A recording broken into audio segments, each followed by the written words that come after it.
guys, thanks for watching the previous videos. If you haven't checked them out yet, the one where I talk about my first start as an entrepreneur as a young child, about 10 years old, selling donuts and hot drinks at a Christmas tree farm. Check that out in the first video I sent to you. And in the second video, I talked about why the service industry is so hard to succeed in today and some tips on how to price yourself to a sweet spot so that you can sustain yourself if you are in that service industry. This video, I want to talk to you about retail. So the next chapter of my life took me into the retail world. Well, it was kind of really, honestly, it was a hybrid. It was a hybrid between the service world and the retail world. It was the auction world. So at the heart of an auction world, it's a service-oriented business, but it's a service-oriented business built around selling really stuff. Whether it's your stuff that you purchase or other people's stuff that they consign or sell to you to sell in the end. So I started in the auction business probably several years ago now, in 2013 I believe, and I got my auctioneer's license soon after that, about 6, 7, 8 months in, and I was able to become pretty effective at auctioning. But what I found was that the auction world is based upon two things if you want to really make money. It's based upon number of widgets or lots in that case you pass through the auction line in a given hour, and so therefore it's a margin-based business, or it's a high client, high margin-based business where you're dealing with just some really high-end stuff, selling the Mona Lisas, selling the top-of-the-line watches and jewelry, diamonds, things like that. In order to get into that higher-end space, real estate could be included in that, you really need to have a lot of established expertise and a good track record to back you up to get those kind of clients to trust you with their valuables to sell on their behalf. If you're in the first space, which is where we were more so, you really just need to figure out ways to turn more and more volume and make your cost of production per unit less than your net gain coming out of the sale of that unit. And that's really, really hard when you're dealing with a bunch of stuff, because when someone comes to you and they say, hey, I need you to sell my items, I'm moving, my grandmother died, she's got an entire house full of stuff that needs to be liquidated, what can you do to help me? Well, you're really stuck, because you either have to take it all, or you have to say, you know, we're going to sort through what we can take, and then we're going to find you someone else to come in and help with the other items that need to be thrown away, donated, whatever the case may be.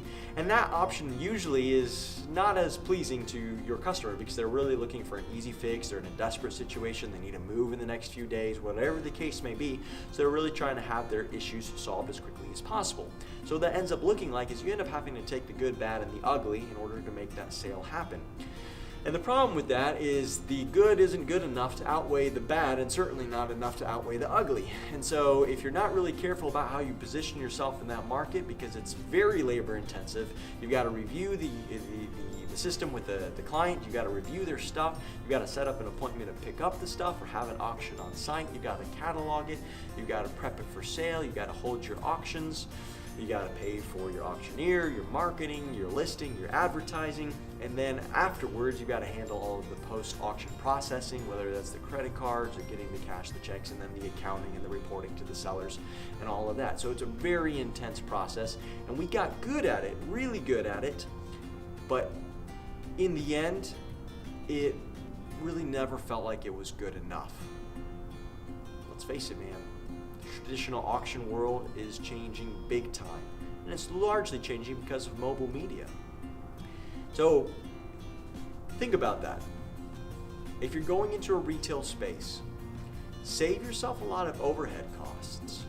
Maybe don't get that storefront property. Maybe you want to start selling out of your garage and listing on Amazon or eBay, or having your own Shopify account online, and using some of the principles that I now teach in my courses here on Hit Your Mark Media about how to create inbound marketing. If you want to find out more, just subscribe to my channels, shoot me an email, check out the website, go over to the mobile marketing page, and you can see there's a number of services there, courses that we offer, resources at your disposal to help you get started the right way. Now here's a little known secret. I don't tell very many people this, but that auction enterprise cost me right about $100,000, right?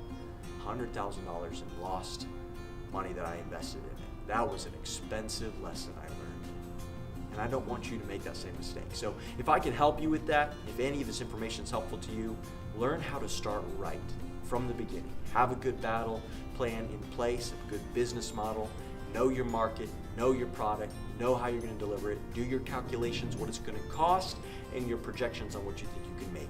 And it always, always, always, at the end of the day, comes back to your bottom line. It's not your gross, it's your net. It's not what you make, it's what you take. Until next time, go, aim high, and always hit your mark.